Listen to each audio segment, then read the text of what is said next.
Сәлем достар, бүгін сіздермен маффинді дайындайтын боламыз.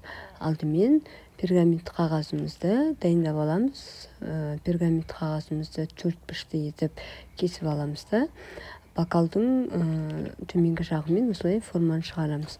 Одан кейін барлық шығарған формамызды осылай арнайы кондитерлік формаға салып дайындап қоямыз.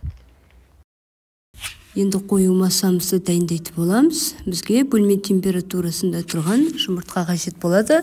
Мен жұмыртқаны алдын ала сыртын жуып, құрғатып кептіріп алдым. Сіздер де солай жасауға кеңес беремін.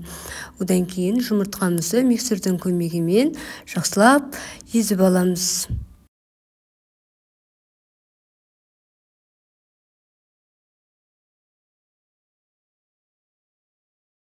Жұмыртқамызды әбден миксермен езіп болғаннан кейін үстіне 3 кезекке бөліп секерімізді саламыз.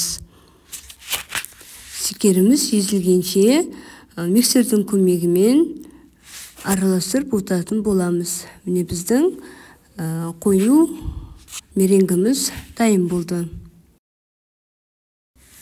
Енді үстіне бөлме температурасында тұрған сары майды салып, миксердің көмегімен тағы да бір араластырып аламыз.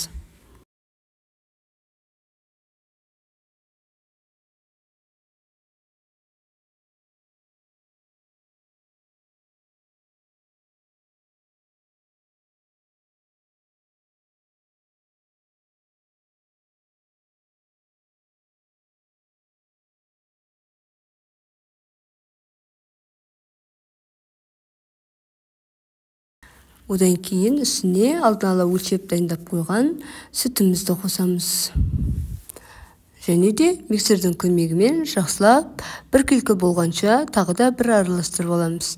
Одан кейін құрғақ массамызға көшеміз.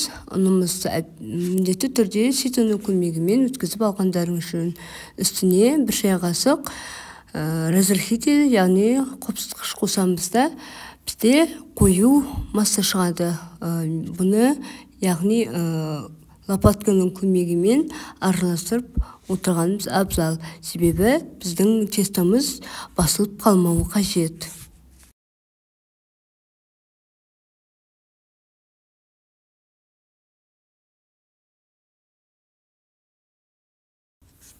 Келесі бізге шоколад қажет болады.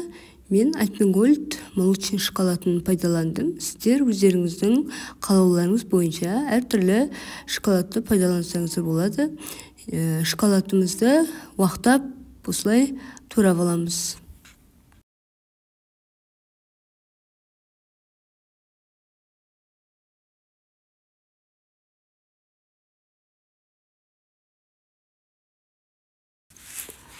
Туралған шоколадымызды дайындап қойған қою массамыздың үстіне саламыз.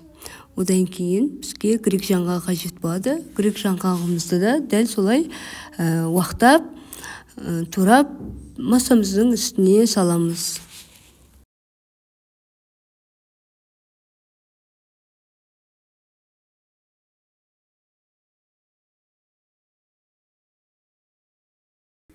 Міне біздің тестамыз дайын болды. Осылай енді бір келкі болғанша лопатаның көмегімен жақсылап араластырып аламыз.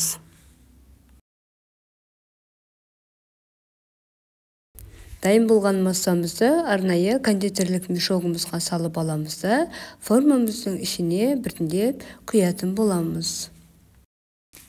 Бір тестодан 12 штук маффин шықты менде. Сіздер өз қалауларыңыз бойынша көбейтіп жасай берсеңіздер болады. Алдын ала қызып тұрған 180 градус пеште 25-30 минутта пісіріп алатын боламыз. Қазақ контентінің дамуына өз үлестеріңізді қосуыңызды сұраймын. Менімен соңына дейін болғандарыңызға көп рахмет. Сіздермен болған мен Айдана. Келесі кездескенше сау болыңыздар.